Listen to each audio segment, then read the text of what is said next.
They must be glad they kicked you out of the building, because now you're breaking more news than you were when you were in the building, which I find hysterical. Here's the irony. It was dated October 16th, the day after we all left. How about that? Yeah. This is the kind of memo they wouldn't want us to get. It was not stamped CUI, but it was for internal use only. They were underlined internal and not releasable to the public.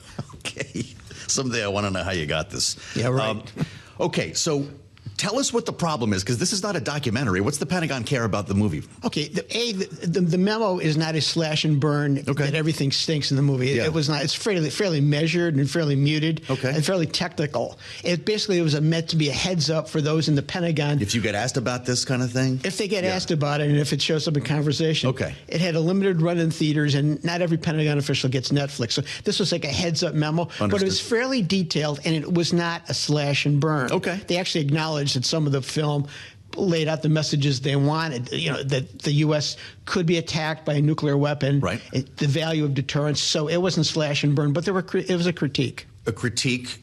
They called it inaccurate and went so far as to say we have 100% capability of knocking said missile out of the air. Is that even true? Okay, this is an area I've covered for quite a while. And literally, for the last 4 of these things, it is true. Between 2017 and 2023, the last time it happened, they had they hit 4 times in a row. The last time what happened, though? There was an intercept test. These are always high visibility issues. Between like 2001, when they started doing these, or 2002, I think it was, they've had 12 of 21 hits. Got it. Those are with older prototypes, elementary radar, elementary warheads. But the last 4 were with better warheads, better discrimination technologies, and better command and control and detection technology. Excuse me. One of the tests, one of the 4, was so significant that the Pentagon's test office, which was a critic of the program for quite a while, that said it only had a limited capability to defend the United States against a small number of missiles. One of those tests was convincing enough where they dropped the word limited and said it's demonstrated a capability to defend the United States against a small number of missiles fired from an adversary. That was significant. People don't realize that. I found that actually the memo when I was cleaning out my desk at the Pentagon. You did? Yeah, it's dated 2017, but that to me, it's a leading indicator. This thing's not perfect, but it's been the target of arms control critics over the years, and it's been embraced by the military-industrial complex that has an invested interest in missile defense. Wow, sure. So to measure it, it's had a 57% success rate if you look at all the tests. But literally for the last 4, the last one in 2023, 100%. It hit 4 times in a row, and it changed the test office's opinion from it has a limited capability to demonstrating it has a capability. So, well, listen, that we just learned a lot. Kathryn Bigelow didn't love what she heard from the document that you uncovered, nor did Noah Oppenheim, who I guess was the writer of the film. Says, quote, as we see it, it's not a debate between us as filmmakers and the Pentagon. It's between the Pentagon and the wider community of experts in the space, saying that their consultants agree our current missile defense system is highly imperfect. What do we make of this? Well, it's two reasonable people, reasonable sides making their arguments here. But you've got data saying this is 100%. Yeah, I mean, the Pentagon is their own worst enemy on missile defense and the system. They rarely do briefings on it. Over the years, they've had one briefing at budget time that lasted a half an hour, and it was the last briefing of the day.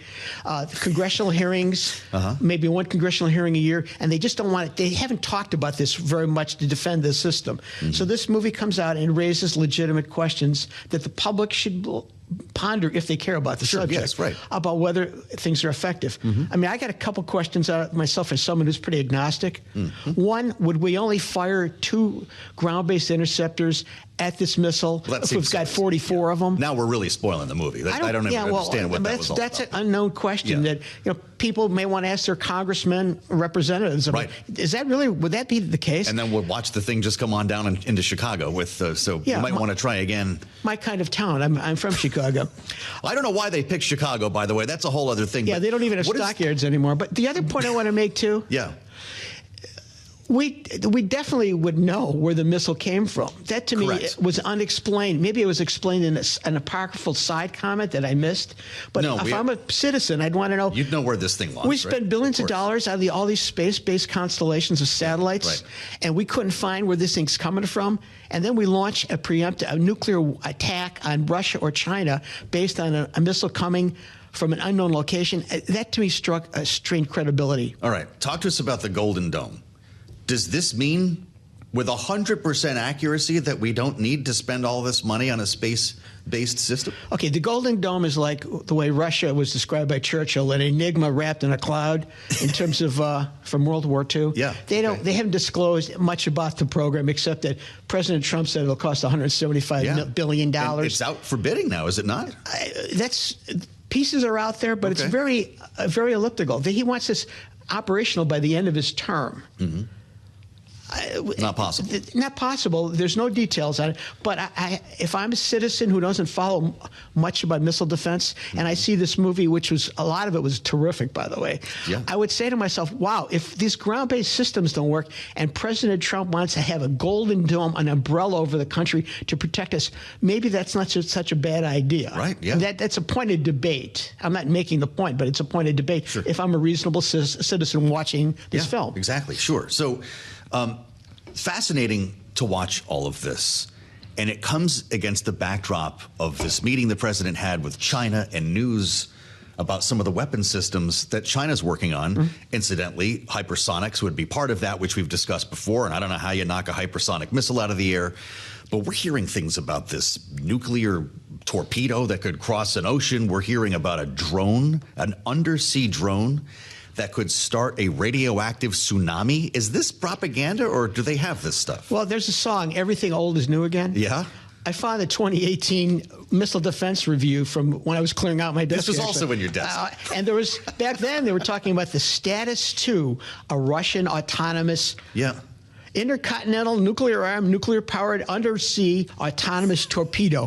Everything old is new again. How? That was 2018? 2018. So so this doesn't sound real to me then. No, but they're packaging it like it's real. And that's right. I would hope our intelligence community would tell the president, this is an iteration of something we looked at. We saw in 2018. The heck else did you find in your desk? Nothing I can disclose. We could have, I bet that's right. We're going to have like a segment called Tony's Desk, because apparently you've got the history of the Pentagon in there. Are they reconsidering this decision to kick you guys out? Because it's only increased the news flow, to your earlier point. Well, no, it's doubled. They doubled down. You know that they've certified. They brought in like Lindell TV and OAN and all that. Are they sitting in your old desk? The cream of the right wing media. Yeah. My understanding is they're starting to move in next week in various workspaces. Is that right? Yeah. Okay. So this won't be reversed as long as this. I don't think so. No. So I'm not sure. Would a Lindell, different defense secretary? I would hope so, and I would think so. Yeah, I would bet on that. That's like a plus 200 if I'm betting. Means I'm putting out 200 to win 100 because it's so certain. Yes, but you'd be ready to move back in if that happened. The organization, Bloomberg as an organization, would have to make that call, but yes, I would think so. You just wouldn't be signing any documents. Plus, we wouldn't have the same space, probably. Maybe you'd get an upgrade, although you had a pretty nice one, as I understand. Yeah. We have a great DSL line. A DSL line. Okay. What's the next story that's going to come out of this Pentagon? The president says no attack or no decision has been made to attack Venezuela. Are you taking him at his word?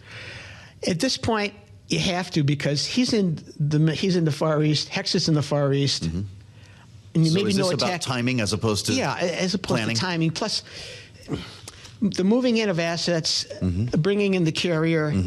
He's got to explain to the American people why this is necessary. This is a president who came in wanting to keep us out of foreign entanglements. You know, this is like Venezuela, Haiti, Haiti, Panama, Cuba, Grenada in 1983. Yeah. American public's got to scratch their head. Really? Why do we go down there? Thought they had their eyes on Panama too, but I guess it's Venezuela. Panama was 1989. Noriega was indicted for a drug dealer. Yeah, sure. So there was a rationale for that quick action.